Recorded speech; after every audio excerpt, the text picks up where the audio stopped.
We're going to continue on the subject of spiritual friendship. And Yogananda ji said something which surprised me very much at first.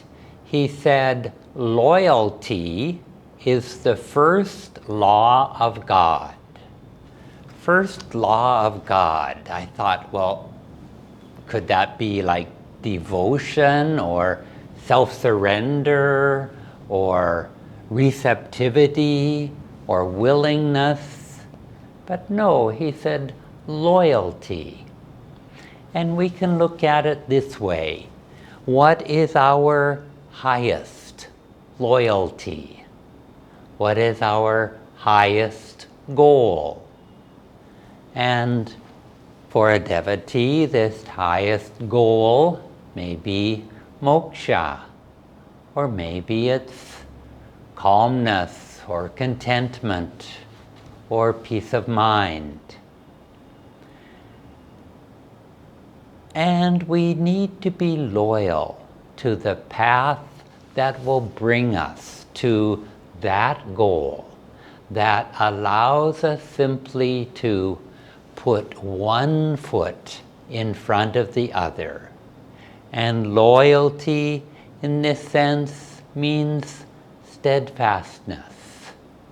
It means persistence, the ability to see it through day after day, the patience that it takes to see life through day after day, and have the hope in our hearts, the inspiration in our hearts to continue, and can continue happily, contentedly, and not to be fickle or changeable when perhaps things get more difficult.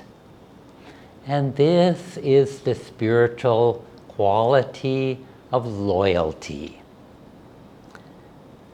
Krishna says in the Gita, if a lesser dharma conflicts with the higher dharma, then that lesser dharma is no longer a duty that you need to follow.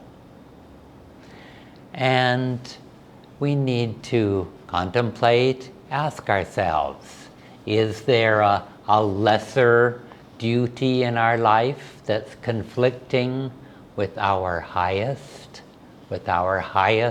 loyalty? And how can we work with that? How can we resolve that? Because we can't just ignore the lesser duty. At the same time, we need to work with it in such a way that we don't neglect the highest of all duties. And we can give that our full, undivided attention. And so this is something that we can contemplate, because the duties that come to us all come for a purpose, and we need to address them directly. As a child, before finding the spiritual path, I think I had no loyalty. I was always trying to, my siblings were all older than I would try to imitate them in some way. I was always trying to be someone else. And with friends at school, it was like I was just wanting to fit in, to be accepted. And I was a bit of a chameleon. I would be easily influenced by others and follow others without showing very much discrimination on my part.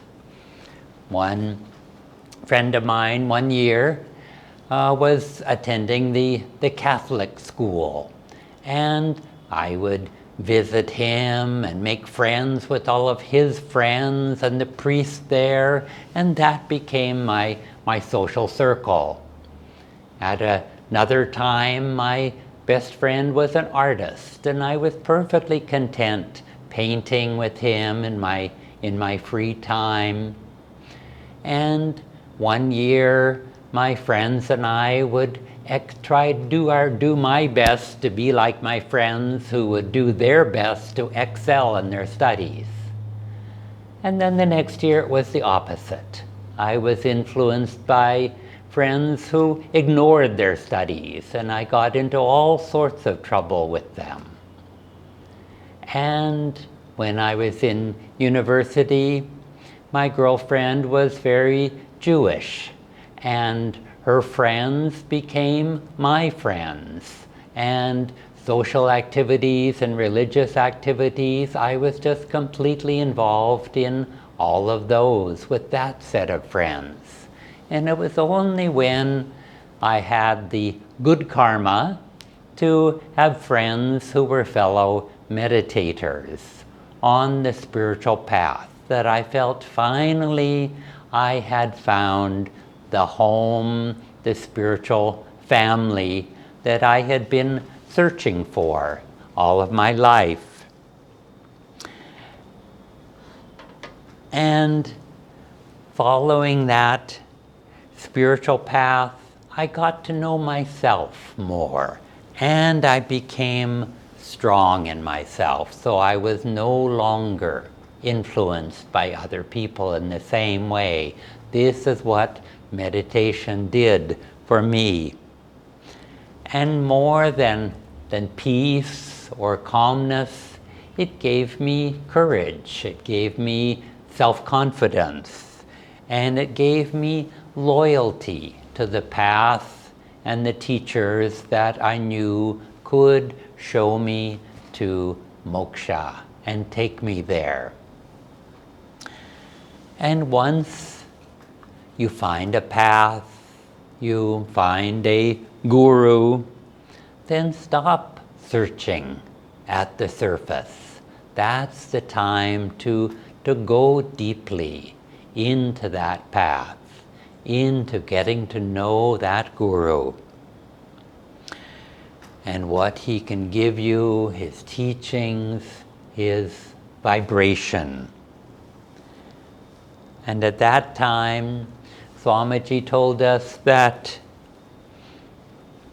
it would be good to read only the teachings, only the writings of your guru, and to go very deep into that consciousness. And that it's all right occasionally to read or visit another saint, but do it for inspiration, not for instruction.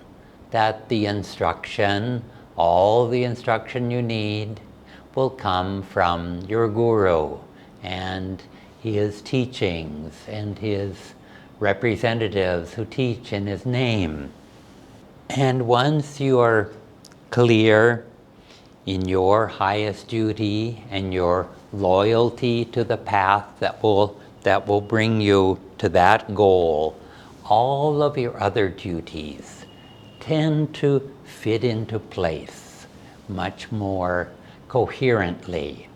And what we need to do is be very clear on our highest loyalty, and then everything else becomes more understandable as it relates to that highest loyalty, that highest duty. And this too is good to contemplate. Is there anything here that you need to fix? Is there any conflict in your own life that needs to be resolved in a harmonious way that would work better for you? And the other aspect of loyalty is to do with friendship. That every person who comes to us in this lifetime, who crosses our path, it's for a karmic purpose. And once on the spiritual path, this is especially true for other Guru Bhais and fellow meditators who are also consciously working on themselves, improving themselves. And in this conscious way, we can learn our lessons more easily, more directly, and help one another. Also help others also learn their lessons, and vice versa. And when I first came to Ananda, many people I met, I was convinced at first that I had met them before, but that was just impossible because we had lived lives thousands of miles apart. But I did know them before from past lives. And we've all, especially on the spiritual path, we've all been in past lives, husbands or wives or mothers or children or teachers or students to one another, those that we have the strongest spiritual connections with. Every possible relationship. And the karma that we may have started with that person in a past life simply continues in this life until we can free ourselves and help free each other of this karma, that we get to work it out in the highest way. And in this way, unexplained attractions or repulsions with other people come up. And Lahiri Mahashaya recognized Babaji and how Babaji was his guru in his last life.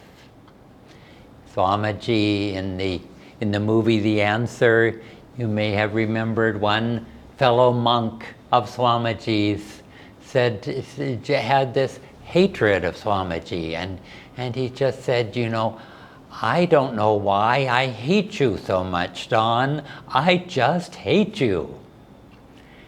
And so these things come from past lives, and we don't need to know where they came from or why.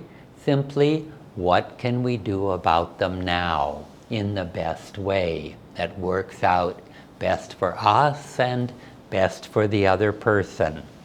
Because this karma won't disappear until we've learned the lesson that's needed, either in this lifetime, or if we don't learn it, then in a future lifetime. And loyalty is the recognition that this is a deep relationship that we need to try to perfect.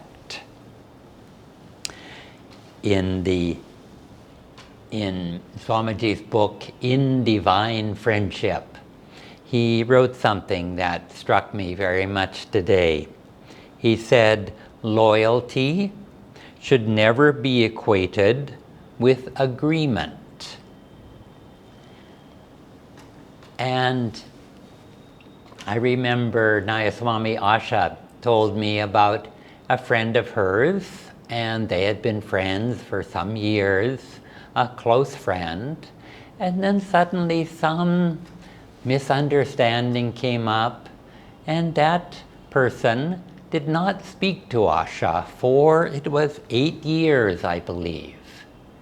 And Asha found no way to sort of get around this. And then after those 8 years, and in that time Asha tried to, treat this person as a friend, even though that friend was ignoring her and not speaking with her. And then after 8 years, this strange karma disappeared. And this woman just became friends again with Asha. And so it is, if we continue to act as a friend, no matter what the other person is going through, because we know that this is a long-term relationship. We can't turn our back on that person on this life. If we do, what will happen? there will be the person again, that soul in a new body, and that problem is just as unresolved as it was before. And so let's do our best now so that we can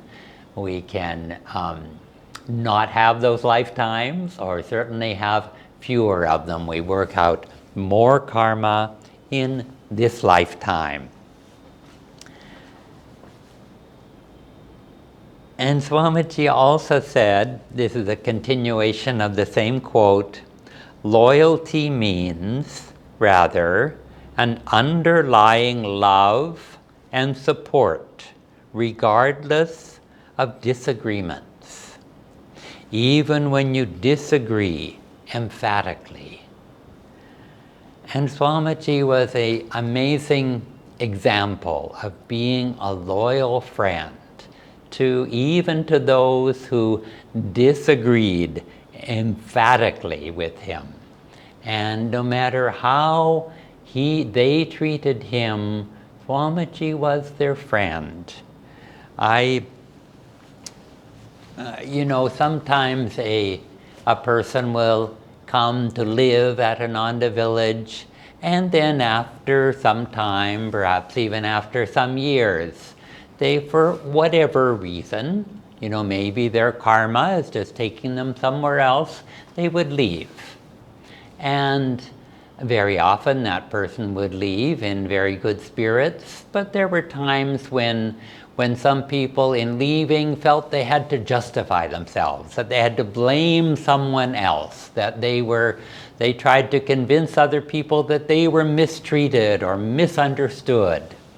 And oftentimes Swamiji was the target of that. And I remember one man he came to Swamiji's house once, and I was there, and for about an hour he just criticized Swamiji in every possible way. He even brought a written list of all of the ways that Swamiji made mistakes and was deluded, and was really doing very bad things. And Swamiji didn't try to contradict. He listened patiently until the man had nothing more to say, and then he left. And Swamiji was very kind when he left. And at the same time, Swamiji also had common sense. He treated the person as a dear friend. But it's not like he invited the man back to have an audience, or talk to other people about all of his negativity. And yet, Swamiji was that friend.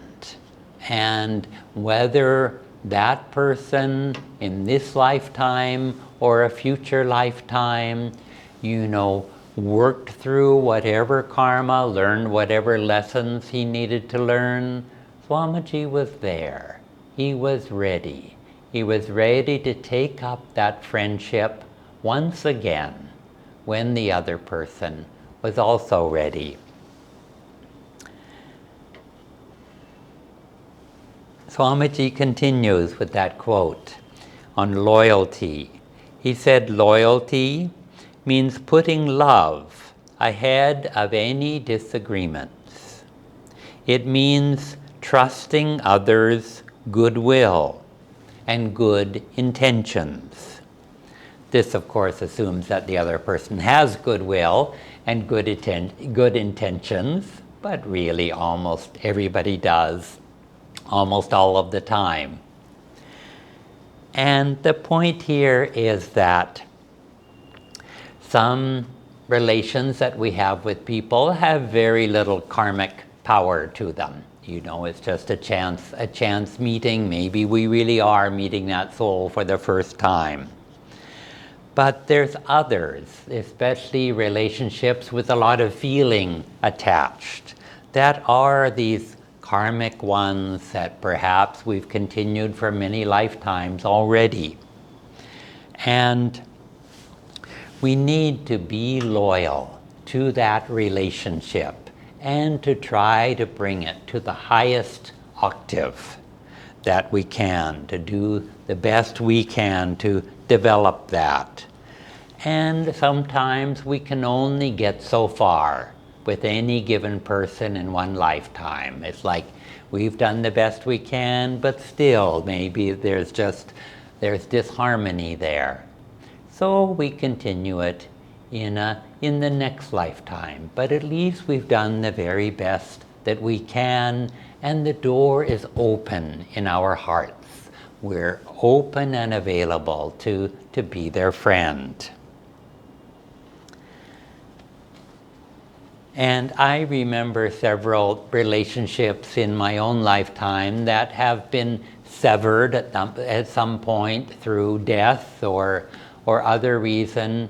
And I've tried very consciously to, even though I can no longer be in touch with that person, perhaps because they're not here, but to pray for that person, to bless that person, and to hold them in the light. And to know that if we have more karma to continue in a future life, let's say, then I'm as ready as I possibly can be to continue our friendship. Thank you so much for being with me and for listening.